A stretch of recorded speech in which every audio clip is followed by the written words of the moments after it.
Whether it's your first time here or you're a regular here at Mr. Super Oz, I just want to thank you for tuning in to the channel. It exists because I, Oz, from the channel Mr. Super Oz, I wrote a 68-page graphic novel called Everlasting Survivors. Volume 1 is called All Day Long. If you follow the link in the description of this video, you can get yourself hats, shirts, posters, all kinds of fun things. But most importantly, you can get the story itself. And the more people that pick up the story, the greater the chances are that there can be continued adventures with these heroes.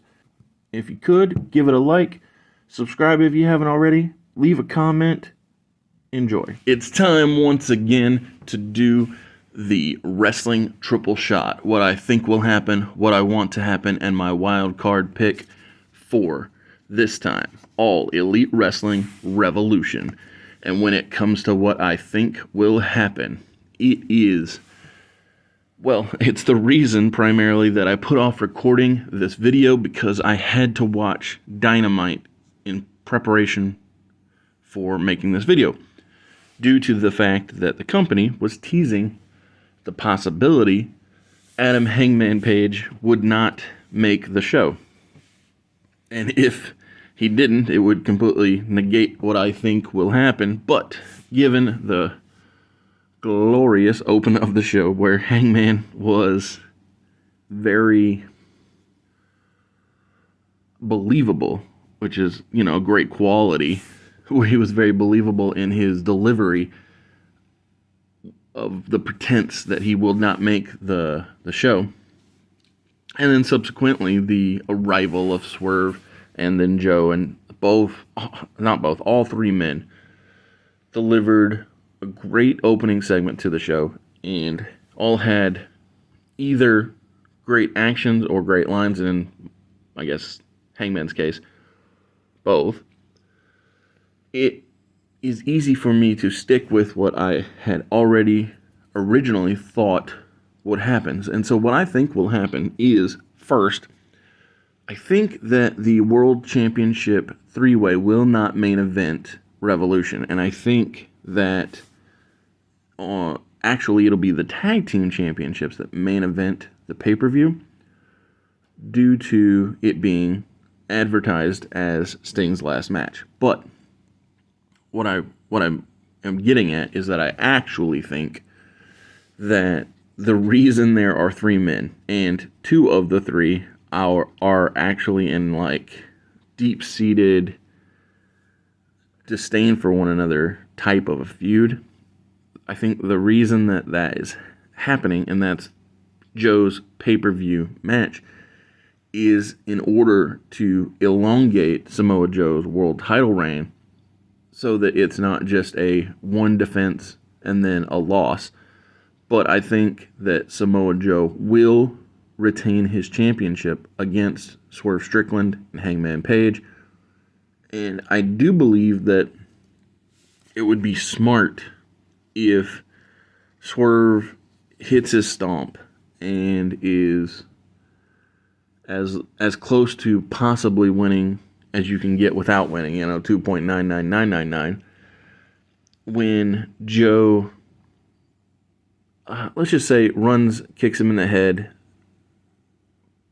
pushes Swerve out of the ring, and then picks up Hangman, or sits him up to put him in the choke, and then the referee lifts his arm 3 times as to notify that he is out. Although maybe it'd be better just to do it as a one drop, because in the classic days of wrestling, the 3 drop was dramatic, but in the here and now, when you have mixed martial arts and you see how quickly people go out, and you don't want folks to actually get hurt, maybe just a one drop and say, oh, this guy's done for, might be the better call, actually.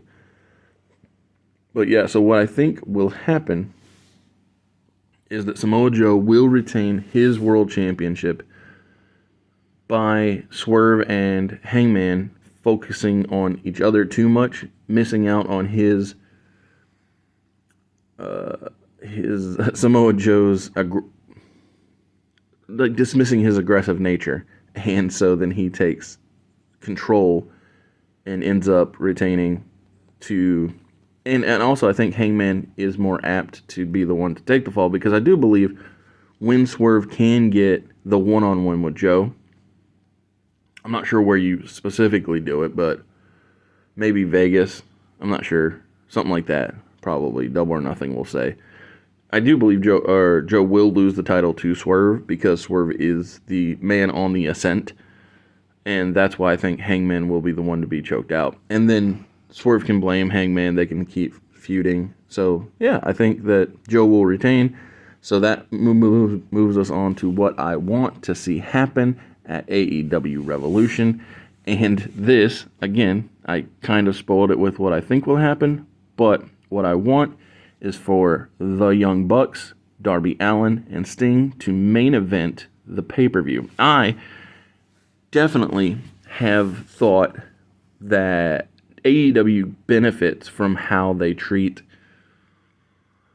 their champions in a very respectful way, generally speaking. Like Jon Moxley and Orange Cassidy main eventing All In was eye-opening, and the idea that you can main event pay-per-views with not just the singular title that Samoa Joe currently possesses, but you can main event pay-per-views with all your world titles, because they have world champion Samoa Joe, world champion Tony Storm, they have world tag team champions Sting and Darby Allin, they have world trios champions in The Acclaimed and Billy Gunn.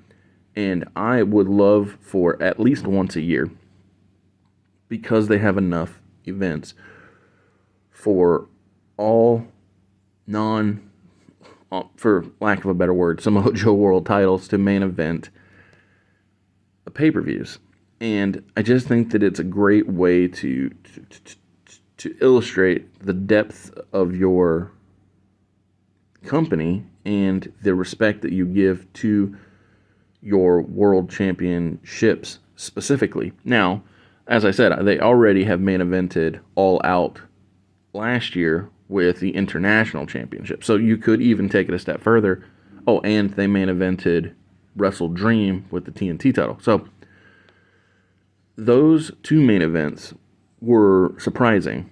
But I think that this World Tag Team Championship main event could be the thing that really pushed it over the edge. And more importantly than just the surprise factor of it, I like the idea of Darby Allin being the one to garner the pinfall to beat the Young Bucks, the EVPs, as to retain the championships at the pay-per-view and giving the people what they want, giving them a happy ending, sending Sting off from the pay-per-view in Greensboro, South Carolina, in a positive way. You can have Ric Flair and Darby and, maybe Adam Copeland, because they had that great trios match before, all in ring, raising his hands. And the importance of this Darby Allin victory comes on the following Dynamite, when the executive vice presidents of All Elite Wrestling say that you cannot have one active wrestler as the tag team champions, and thus Darby and Sting are stripped of the championships. That's when it is announced that there will be a blind eliminator tournament, just like with what got Adam Cole and Maxwell Jacob Friedman together the year prior. You do a blind eliminator tournament over the spring/summer of this year to crown the new champions. Now, the Bucks, I think they should use their influence as executive vice presidents to say, we are the only non-blind team in the tournament. And they don't have to put it that way, but they don't need to be drawn. Like the Young Bucks, because of their status as EVPs and their lack of shame in using that power, should put themselves in the tournament. And the reason I want this to happen is so as we can end the tournament, this new crowning of tag team champions, with the Young Bucks taking on the blindly drawn, of course this is going to be kayfabed, so the who would have ever saw it coming team of Adam Copeland and the, as I will point out in my wild card pick for the show, the newly non-titled Christian Cage, because I pop for the idea of Christian Cage and Adam Copeland making it to the end of the tournament to take on the Young Bucks at the upcoming pay-per-view to crown the new champions. It just feels so monumental, valuable, interesting. My goodness. And you have basically Copeland would be the only babyface in the storyline, because Christian still would be with the patriarchy and working heel, and the EVPs are dastardly no good bad guys as well. It just feels like such a fun thing to do, and it's a way to keep the tournament that they ran last year active. I would make it more visual this time, show the Young Bucks drawing the names out of the tumbler and laughing over the fact that, Darby has to team with Brody King and Adam Copeland teams with Christian Cage and things of that nature, that way as to lean into the heel nature of their characters. But yeah, going to the wild card pick for AEW Revolution, there are so many other options, whether it be Toni Storm and Deonna Purrazzo, or the no longer Meat Madness match, but now the All-Star 8-man scramble. But there's one specific match that I just want to emphasize when it comes to this show, and that is that TNT Championship match between Christian Cage and Daniel Garcia. The reason being is I believe Orange Cassidy shall drop the International Championship to Roderick Strong. And with that coming, or being my presumption, my wildcard pick is that you, Tony Khan, AEW, you put the TNT Championship on Daniel Garcia, and then you make it so that every time AEW is on TNT, whether it's Collision or Rampage, I want Daniel Garcia putting on banger after banger against all comers. I want Daniel Garcia to treat the TNT Championship as if it is the most valuable prize in the game. I want this wild card pick of Daniel Garcia becoming one of the most diverse winners in AEW in the year, by showing off how that he's not just entertaining with his dancing, but also how he can win with the Dragon Tamer, or he can run and knock you out, all kinds. I just think that the idea of making the TNT title a television championship with a television champion willing to defend on the television channel that it is named after just feels accurate, correct, the right call, whatever you want to put on it. It just is what I want, and that's why it's my wild card pick.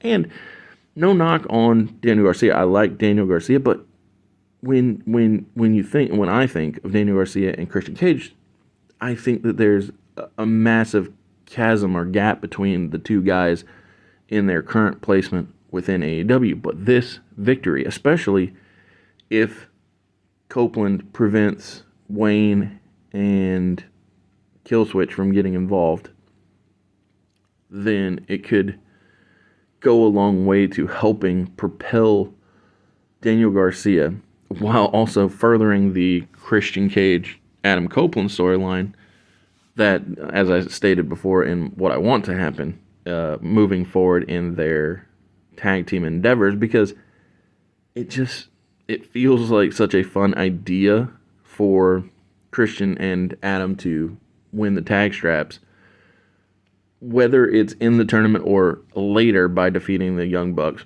out of principle. And with that, Christian doesn't need both the TNT and the tag titles. And I think Garcia and, furthermore, TNT needs the TNT title defended in such a way as to show its value. And again, that it would basically be Daniel Garcia stepping into the Orange Cassidy role. And it could even inspire Orange to be one of Daniel Garcia's challengers due to him seeing Garcia stepping into the light that he once basked in. And so it turns out after watching Dynamite that I could have pre-recorded this, because none of the things that I think will happen or want to happen or even my wild card pick are affected by the episode of Dynamite. But I'm glad I stayed up because it had a very exciting climactic finish to the show. And so I look forward to watching AEW Revolution, and I hope you enjoyed watching this video. Catch you next week. Later.